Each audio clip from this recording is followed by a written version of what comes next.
আসসালামু আলাইকুম। গরমে ঠান্ডা ঠান্ডা ফালুদা খেতে অনেকেই পছন্দ করেন, আবার কেউ মনে করেন ফালুদা তৈরি করা অনেক লং প্রসেস। আজকে চলুন দেখে আসি কিভাবে সহজে ঘরে ফালুদা তৈরি করা যাবে। ডেজার্ট হিসাবে এই ফালুদা পরিবেশন করার পর দেখতে দারুণ লাগে। আপনি চাইলে খুব অল্প সময়ে এই ফালুদাটা তৈরি করতে পারেন। আশা করছি রেসিপিটা ভালো লাগবে। রেসিপি ভালো লাগলে চ্যানেলটি সাবস্ক্রাইব করে পাশে থাকা বেল বাটনে ক্লিক করে রাখবেন।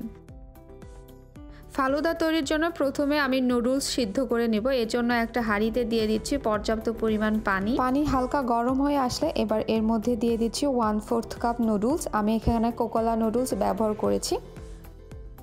এবার একটা স্প্যাচুলার সাহায্যে নেড়েচেড়ে মিশিয়ে নিচ্ছি।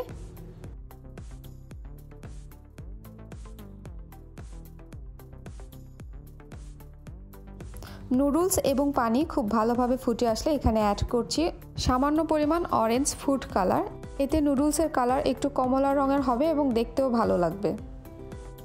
প্রায় 10 মিনিট পর নুডলস সিদ্ধ হয়ে গিয়েছে। এবার এটা চুলা থেকে নামিয়ে আমি পানি ঝরিয়ে নিচ্ছি।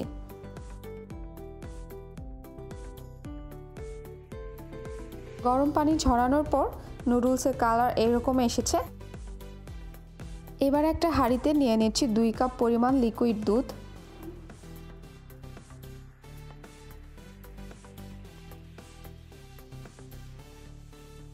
চুলাটা অন করে এবার দুধটা হালকা নেড়েচেড়ে দিচ্ছি। দুধ হালকা গরম হয়ে আসলে এবার এর মধ্যে অ্যাড করছি 1/4 কাপ গুঁড়া দুধ। এতে টেস্ট অনেক ভালো আসবে এবং দুধটাও তাড়াতাড়ি ঘন হয়ে যাবে। এবার গুঁড়া দুধগুলো দুধের সঙ্গে খুব ভালো করে মিশিয়ে নিচ্ছি।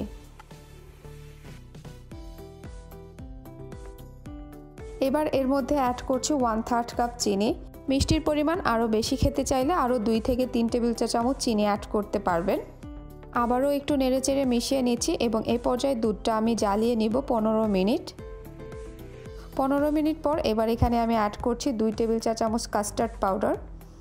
এবার দুধের সঙ্গে খুব ভালো করে মিশিয়ে নিচ্ছি। এ পর্যায়ে হাঁড়ির তলানি ঘেঁষে ঘেঁষে একটু নাড়াচাড়া করতে হবে, না হলে তলায় লেগে যেতে পারে। এক পর্যায়ে দেখবেন দুধ অনেকটাই ঘন হয়ে এসেছে। আর এই পর্যায়ে চুলার জালটা রাখতে হবে মিডিয়াম টু লো হিটে। আর অনবরত নেড়েচেড়ে যেতে হবে, নাড়ানো কোনোভাবেই থামানো যাবে না। দেখতেই পাচ্ছেন মালাই অনেকটাই ঘন হয়ে গিয়েছে। এর থেকে বেশি ঘন করা যাবে না, এটা ঠান্ডা হওয়ার পর আরও একটু টেনে যাবে। এভাবে হাঁড়ির চারপাশ থেকে সরগুলো তুলে নিয়ে এসে দুধের সঙ্গে মিশিয়ে দিচ্ছি। মালাইটা একদম রেডি হয়ে গিয়েছে। এবার এটা আমি চুলা থেকে নামিয়ে একটা সার্ভিং ডিশে ঢেলে নিচ্ছি। এবার এই মালাইটা আমি ঠান্ডা হওয়ার জন্য ফ্রিজের নর্মাল চেম্বারে রেখে দিব 3 ঘন্টার জন্য। ফিরে আসলাম 3 ঘন্টা পর। 3 ঘন্টা পর মালাইটা অনেকটাই ঠান্ডা হয়ে গিয়েছে। এবার ঠান্ডা মালাইয়ের মধ্যে অ্যাড করছি আগে থেকে সিদ্ধ করে রাখা নুডলস, 1/3 কাপ সাবুদানাগুলো আমি আগেই সিদ্ধ করে নিয়েছিলাম। এবার মালাইয়ের সঙ্গে এগুলো খুব ভালো করে মিশিয়ে নিচ্ছি। এই ডেজার্টটা কেউ একবার খেলে বারবার খেতে চাইবে। এ পর্যায়ে এই মিশ্রণটা দেখতে কিন্তু অনেকটাই ইয়াম্মি লাগছে। এবার এটা আমি রেস্টে রেখে দিব ফ্রিজের নর্মাল চেম্বারে 2 ঘন্টার জন্য। এতে এটা খুব সুন্দরভাবে সেট হয়ে যাবে। ফিরে আসলাম 2 ঘন্টা পর। 2 ঘন্টা পর মালাইটা অনেকটাই ঠান্ডা হয়ে গিয়েছে এবং সুন্দরভাবে সেট হয়ে এর ঘনত্বটা একটু টেনে এসেছে। এবার এর মধ্যে অ্যাড করছি আমার পছন্দ মতো ফল। এখানে একটা কলা কিউব করে কেটে নিয়েছি। দিয়ে দিচ্ছি আপেল। আপেল যদি আপনারা আগে থেকে কেটে রাখেন সেক্ষেত্রে লেবু পানিতে ভিজিয়ে রাখবেন, এতে আপেল কালো হবে না। দিয়ে দিচ্ছি 2 ধরনের জেলি। এবার সব কিছুকে একসঙ্গে খুব ভালো করে মিক্স করে নিচ্ছি। এই ভিডিওতে আমি জেলিটা তৈরি করে দেখাইনি।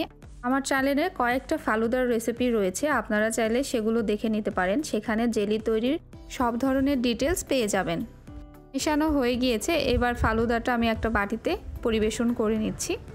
প্রথমে বাটিতে আমি দিয়ে দিচ্ছি 2 ধরনের জেলি। এতে ফালুদা বাহির থেকে দেখতে অনেক সুন্দর লাগবে। এবার বাটিতে ফালুদার মিশ্রণটা দিয়ে দিচ্ছি।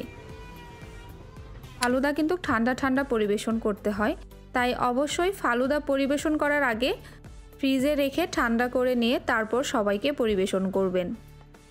আপনারা যদি আরও বেশি ঠান্ডা খেতে পছন্দ করেন সেই ক্ষেত্রে বরফ কুচি দিয়েও পরিবেশন করতে পারেন। এবার উপর থেকে জেলি এবং বাদাম কুচি দিয়ে আমি এটা সাজিয়ে নিয়েছি।